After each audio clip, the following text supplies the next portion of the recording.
Hello, my name is Jimmy and this is the 2022 Honda Civic. This Civic is Honda's second best-selling vehicle, just after the CR-V in 2020. So for 2022, this is a very, very important vehicle. Actually, in 2020, the Civic outsold every single Acura. Every Acura. MDX, RDX, TLX, ILX. Do they still make the RLX? Well, the entire Acura, everything. So, well, this is super, super important. For 2022, what they've done here is they made it, well, a little bit more grown up. It's lost some of its kind of childhood type charm that maybe, you know, when I was growing up, the Honda Civic kind of had, but honestly, it fits, and I actually really like it. Let's start off with the styling first. I know it's not for everyone, I totally understand that. Because the 2022 Civic is very, very different. It's like a mini Accord. There's nothing wrong with that. The Accord looks good, but there are a few things that's kind of controversial, especially that front end. The beluga head that some likes to call, I honestly don't mind it.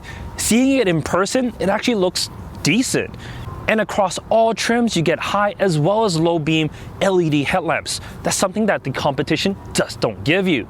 This is the touring trim, which means we also get fog lights up front and these snazzy 18-inch wheels. They actually look pretty good. And around the side, and this is where we see that mini Accord shape, especially that window indent. It looks good. I don't have any problems with it. And then out back, we get this little trunklet spoiler, LED tail lamps, incandescent turn signals though. And then that's really it. We don't get fake exhaust tips on the bottom or anything like that. I mean, overall, like I said, it's grown up. It's a good looking vehicle and I don't think there's anything wrong with it. Some may say it's a little bland, but I think that's fine because, you know, in 5-10 years, this won't look out of place. If you have something that's more angular, like some other competition is kind of designing their cars these days, it will look out of place. But let's take a look at the interior, starting with the trunk. In here, we got 14.4 cubic feet. It is actually a little bit smaller than last year, but honestly, it's still a very, very large space. And depending on what you like to carry, it shouldn't be that much of a problem. You got these little pull tabs here, which can fold down the rear seats 60/40 for easier access. But it is a well-designed trunk. It doesn't have any grocery hook hangers, which I like to see personally, but it does have a cool function where there is a damper on the right side. So when you just let go, it doesn't just hit the top. That's kind of cool. Anyways, let's take a look at those rear seats. So the back seat of the Civic. If I'm sitting fully upright, I do graze my head on the ceiling here just a little bit, but it's actually quite spacious. As you can see, plenty of knee room. The seat in front is adjusted to my height of 5'11" as well. So this is plentiful. You do get heated seats on this touring trim, and you get USB ports as well, which is nice, but no ventilation, which is a little bit of a bummer. But this is not bad. There's plenty of space in here. It's actually quite decent. And if you are using this as a family vehicle, well, I actually have my Kleck FIMF installed right here, and I also have a Kleck Ling installed on the driver's side here. As you can see, both of these car seats fit beautifully within the cabin here, and there's still plenty of space in front of the FIMF for me to sit.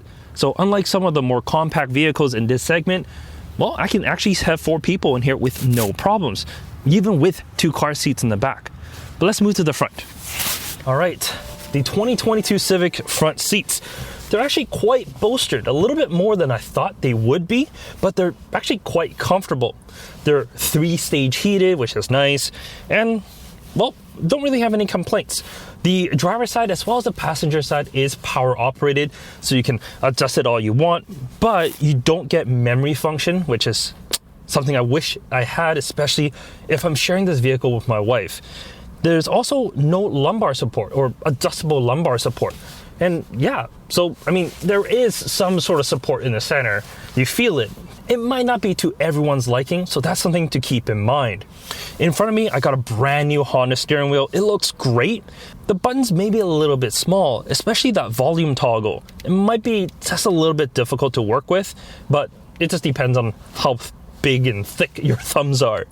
Below, you do have 2 jog dials here, and this controls the digital cluster. Being the touring trim, this cluster actually looks pretty good. and it's quite customizable. Not to the extent of like Volkswagen's, but this is quite good. There's essentially two themes with a more minimalistic look to them, depending on if you have like the radar guided cruise control turned on. It looks good, and it changes color depending on drive mode as well. So normal, econ, as well as sport will change the color a little bit. Actually, normal and econ is the exact same. Sport, they just give you a little bit more red. But either case, it is a good looking cluster, and you get a little digital speed readout on the top. Because there's no heads-up display, you will have to refer to that. Cluster is good. Same thing with the infotainment. This is the 9-inch system here on the Touring trim, so I get a dedicated volume knob on the left. On lower end trims, you get a 7-inch unit, which you get a tuning knob on the right. I mean, it's the same bezel, so because of the bigger screen, they can't fit that. That's fine. There's a dedicated home button, back button, and track forward and back. I like these. It's just quick and easy access to the infotainment system itself. I mean, I get duplicated buttons right here on the steering wheel. It's super easy to use. What I love about this infotainment is, well, it's very similar to a lot of the systems that's found in newer Hondas, like the Odyssey, the Accord, the Pilot. It just works well. It's seamless. It just works. I mean, for an infotainment system, that's what you want. And on this upmost trim, you get wireless CarPlay as well as Android Auto. And you get a Qi wireless charger on the bottom. Plop your phone in, you get instant connectivity. On lower trims, you do have to plug it into a USB port, but that's totally fine. Most vehicles these days, you still have to do that anyways. And there's 2 ports up front and 2 more ports in the rear. So there's 4 ports, enough for the entire cabin. Speaking of the cabin, it's actually really nice. It's quite a bit more upscale than the previous generation. You get soft touch materials all over, and it's just a really elegant looking cabin. I like this faux venting that they have here. The Stockster clicky, which is kind of nice. So they actually have some tactile feel to it. The climate control, they also have a very tactile click to them. It's a really nice cabin, but there are some faults. Like right here on the center console, this is relatively hard plastic and very scratchy. And because of that, well, I always like to rest my knee on this side here. So it's a sore point. Also on the door cards here, yeah, there's some scratchy plastics here as well. But honestly, I think that's fine because it's just a small part of the door card, and this, it may not matter to some people. It is something to worry about if you're a little bit taller and you generally like to rest your knee onto that center console. It's just something to be aware of. But most of the interior is good. It's just a nice place to be. Anyways, let's go for a drive because we gotta feel what this is like. Alright, before we get rolling, there are 2 engine options with the Honda Civic. You get a base 2-liter, that makes 158 horsepower with 138 pound-feet of torque. Or you can get the engine that we have here.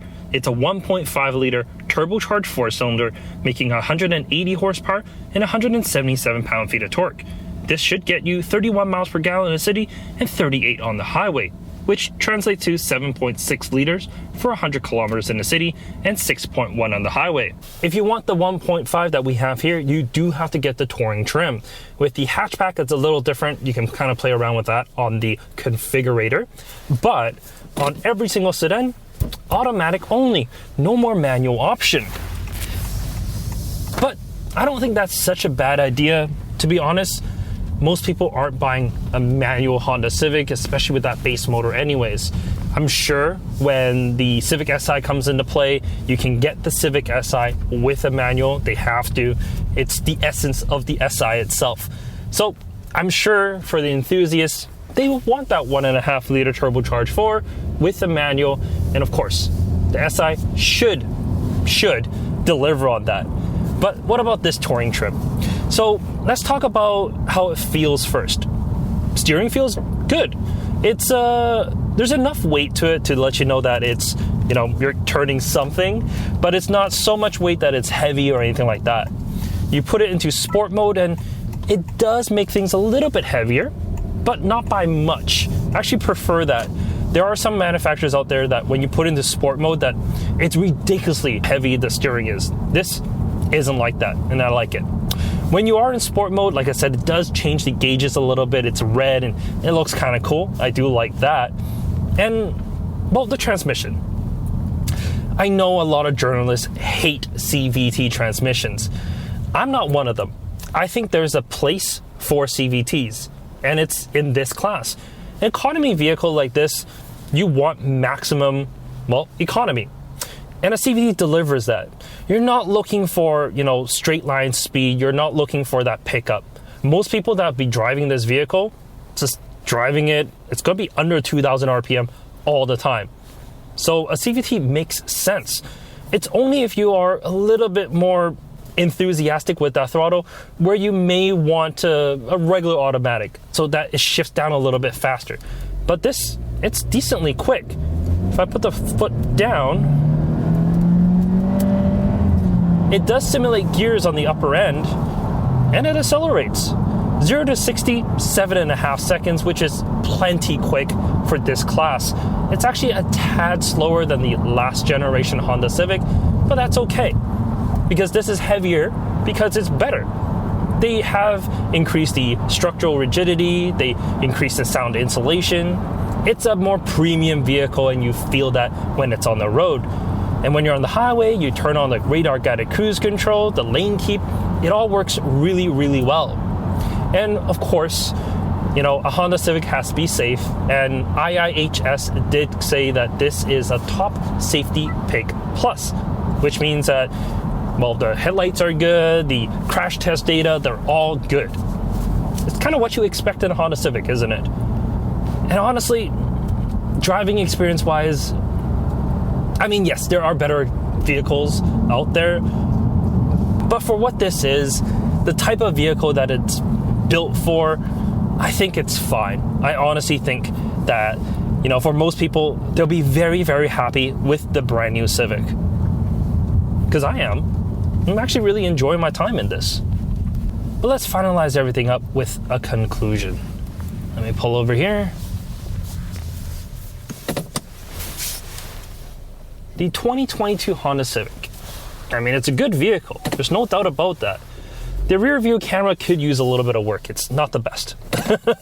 But overall, it's good. It really is.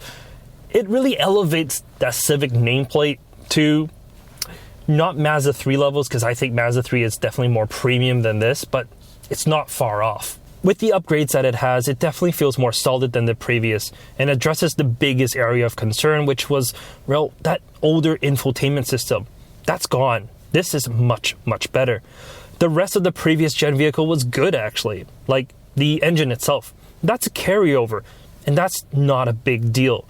I mean, it's more than powerful enough and it's economical enough for a Honda Civic.